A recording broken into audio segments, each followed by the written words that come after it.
자, 즐거운 라디오 오늘 들려드릴 소식은 미국 지소미아 종료 취소 결의안 최종 상정, 한국을 찾는 미국 발칵 뒤집어졌다.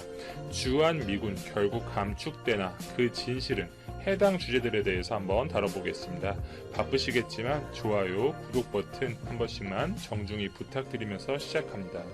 한국, 일본, 미국 이 지소미아를 둘러싼 갈등이 심화되는 가운데 한국과 일본 간의 갈등에 대해서 소극적인 입장을 보였던 미 의회가 본격적인 액션에 나서면서 이목을 집중시키고 있습니다. 미국 상원 외교위 제임스 리시 위원장이 20일 지소미아 종료에 대한 한국의 결정 철회를 촉구하는 내용의 결의안을 발표하였습니다.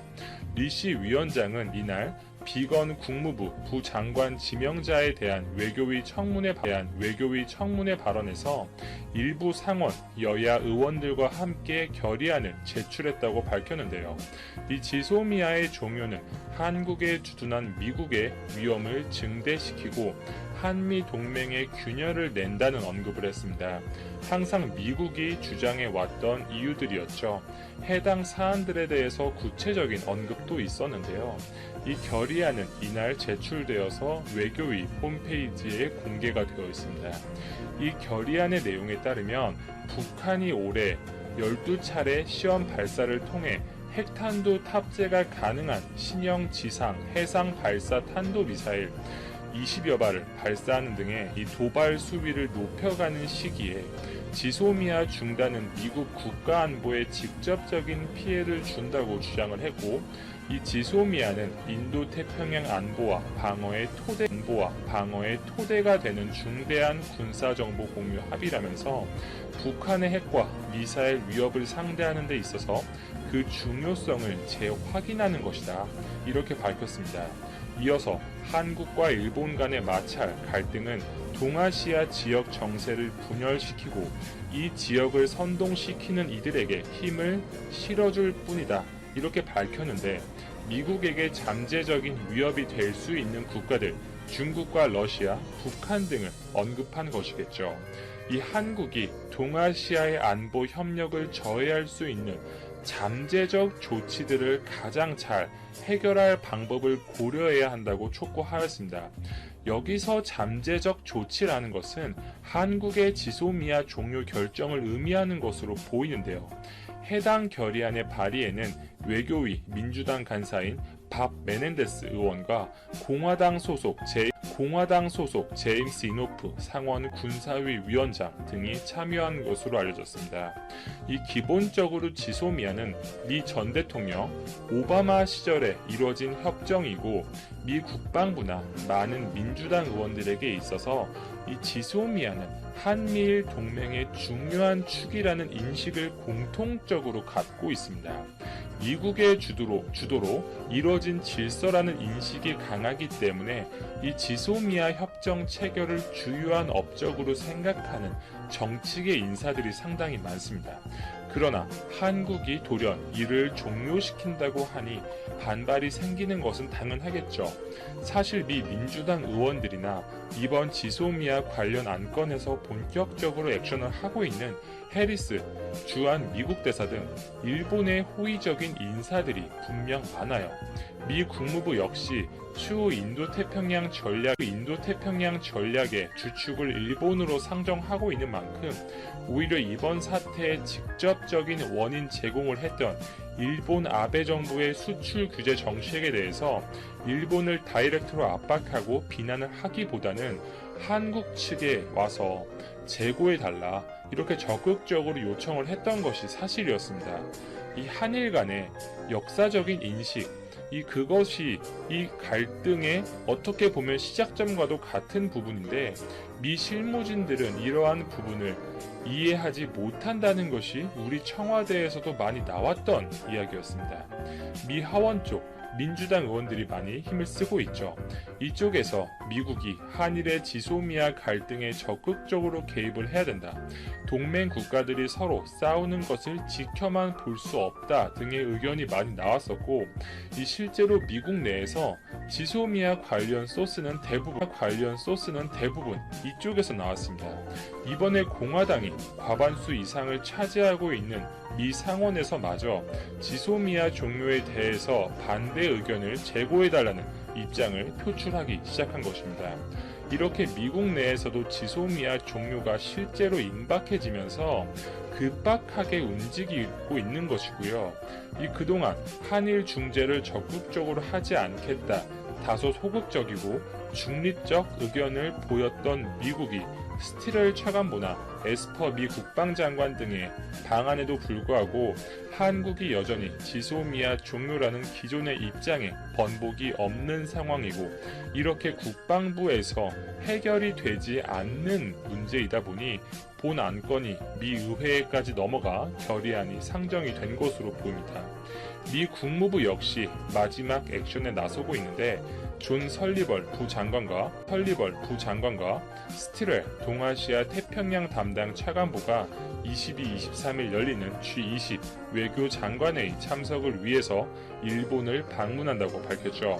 지소미아가 23일 0시를 기해 종료될 예정인 가운데 스티렐 차관보의 방일 기간 중 미국의 역할 모색, 그리고 한미일 3국 간의 이 막판 협의가 이뤄질 가능성이 주목이 되고 있습니다. 그리고 한 언론에서 이 주한미군의 철수, 감축 가능성에 대한 내용이 진지하게 언급이 되었는데, 이 금일 새벽에 한 언론 기사가 나오면서 각종 인터넷 커뮤니티를 뜨겁게 달구고 있습니다. 한미 방위비 분담금 특별협정, 이 SMA 협상에서 한국이 미국의 방위비 분담 요구에 응하지 않을 경우 주한미군 한개 여단을 철수하는 방안을 검토 중이라는 내용의 보도였습니다. 큰 파장을 몰고 왔었고, 이 보도가 사실이냐라는 언론의 질문에 미 에스퍼 국방장관의 답변이 있었습니다. 결론적으로 그러한 언론 보도에 대해서는 들어보지 못했다, 들어본 바 없다, 이렇게 확실히 선을 그었습니다. 로이터 AP통신의 보도에 따르면 에스퍼 장관은 이날 베트남을 떠나기 전에 기자들과 만나서 한미 방위비 분담금 협상 결렬 시에 주한미군 한개 여단을 철수한다는 한국 언론의 보도가 사실인지에 관한 질문이 있었고, 이 과장되거나 부정확하고 거짓된 기사를 매일 본다면서 보도 내용이 사실이 아니라고 공식 부인하였습니다. 협상이 실패한다면 미군을 철수한다는 위협이 있을 수 있냐라는 반복적인 물음에는 이것으로 동맹을 위협하지 않는다, 이것은 협상이다 이렇게 답을 했으며, 이 미국이 한국의 방위비로 기존 분담금보다 5배 인상된 액수를 요구하면서 한미 분담금 협상이 불안정하고 표류하고 있는 상황이지만, 에스퍼 장관은 한미 동맹에 균열이 있다고 보지 않는다, 이렇게 덧붙였습니다. 사실 주한미군은 이 미국의 국익에도 부합되는 거예요. 이 한반도가 전략적 요충지이기 때문에 미국 입장에서 굉장히 중요한 지점인 것은 두 번 말해 입이 아픈 부분이고요. 다른 경제적인 관점에서 간단히 보더라도 이 주한미군 규모 2만 명 훌쩍 넘어가죠.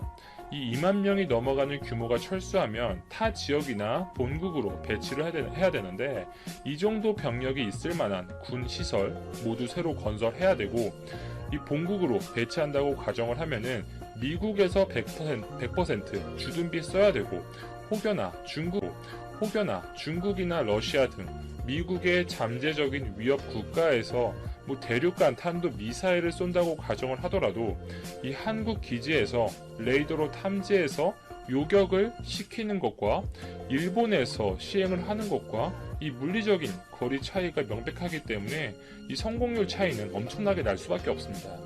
주한미군 철수, 이것이 현실화가 되면 내년에 재선을 앞두고 있는 트럼프, 해당 문제로 엄청나게 압박을 당할 거예요. 이 지금 지소미아로도 미국 내에서 논란이 커지고 있는데, 이 주한미군 감축, 부분 철수, 이것은 이 앞의 사안과는 비교도 안 될 만큼 강력한 이벤트인 것이죠. 결국 한국 정부의 지소미아 종료 결정에 대해서 지금 한국과 일본 간의 이 경색된 관계에 대해 중립 기여를 박아놓고 있던 미국 내에서도 큰 이슈로 번지고 있는 상황이면 분명해 보입니다.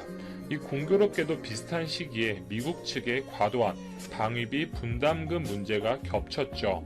지소미아 종료와 이 방위비 증액 문제는 사실 별개의 사안이라고 보는 것이 맞아요. 이미 방위비 증액 압박은 일본의 수출 규제 시점 이전부터 있어 왔던 것이고 그 전부터 해서 이 조짐이 있었어요. 또한 한국뿐만 아니라 일본이나 유럽에도 똑같이 미국이 압박을 가하고 있는 상태입니다. 오히려 미국이 지금 방위비 문제에 대해서 한국을 왜 이렇게 몰아붙이고 있느냐, 이 한국의 지소미아 종료 결정에 대해서 좀 괘씸해서 혹은 보복적인 차원에서 공격을 가하는 것이 아니라 이 한국에게 이렇게 증액 압박이 성공하고 먹혀야 이후에 일본에게도 이 한국의 선례를 바탕으로 과감하게 요구를 할 수가 있는 거예요. 일본 역시 지금 방위비 4배, 5배 올려서 연 10조 이야기까지 나오고 있죠. 더 나아가 나토에 이르기까지 좀 이 나토까지 이 문제가 영향이 미칠 수가 있기 때문에 이 미국이 SMA 협상 중간에 자리를 박차고 나갈 만큼 한국에게 강경한 입장을 표출하는 것으로 저는 생각을 합니다. 이 추후 다른 국가들과의 협상에도 영향을 줄 수 있는 부분이기 때문에 첫 번째 협상 대상인 한국에게 매우 세게 나가는 미국의 전략으로 저는 보고 있고요. 만약 일본과의 관계가 현재 나쁘지가 않았다면 이렇게 트럼프 행정부의 지나친 방위비 압박에 대해서 일본과 입을 맞추고 행동을 맞추고 같이 대항을 할 수 있는 부분이 있었을 텐데 그 점에서는 분명 현재 어려운 부분은 있어 보입니다. 자, 지소미아 종료가 이틀 앞으로 다가왔습니다. 시계는 급박하게 돌아가고 있고 과연 우리 정부는 어떠한 결정을 내릴까요? 여기까지 정리하고 오늘의 즐거운 라디오 마치겠습니다. 오늘도 제 방송을 들어주셔서 진심으로 감사드립니다.